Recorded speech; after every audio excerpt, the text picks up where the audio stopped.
In 1860, in that election where the Democrats had their platform, said Dred Scott's great, Republicans had theirs, says no it's not. You had the election that time between the Democrats and the Republicans. Abraham Lincoln running as a Republican. The Democrats actually broke and split. There was the Northern Democrats and the Southern Democrats.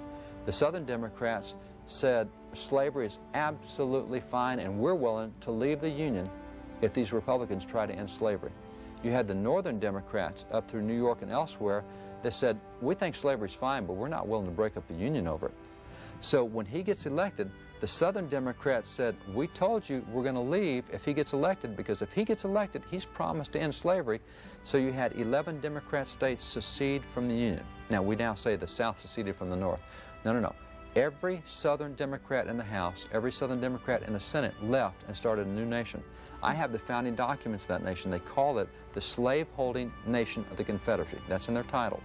The speech given by their vice president, Alexander Stephens, said that slavery is the cornerstone of the Southern Confederacy. Oh so you have 11 states that have broken away to have a slave nation. That's what the Civil War is about. So now Republicans, in one election, not only was Abraham Lincoln elected, but Republicans took the House and the Senate in one election. So within 7 years, they've gone to be in the majority party. They started cranking out civil rights laws like crazy. This is one of the early civil rights laws. This is a law to secure equality before the courts. In other words, race no longer had anything to do with the courts.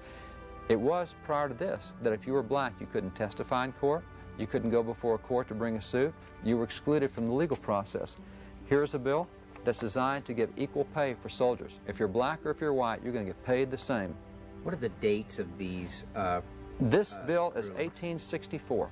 This is March the 5th of 1864. And is that an original? That's the original. This is the original as introduced in the Senate. This is Senate Bill 145. And this is the original Senate bill. Here's the House bill. This is H.R. 51. This is the bill that created the Freedmen's Bureau, another civil rights bill. So Republicans are cranking out civil rights bills like crazy.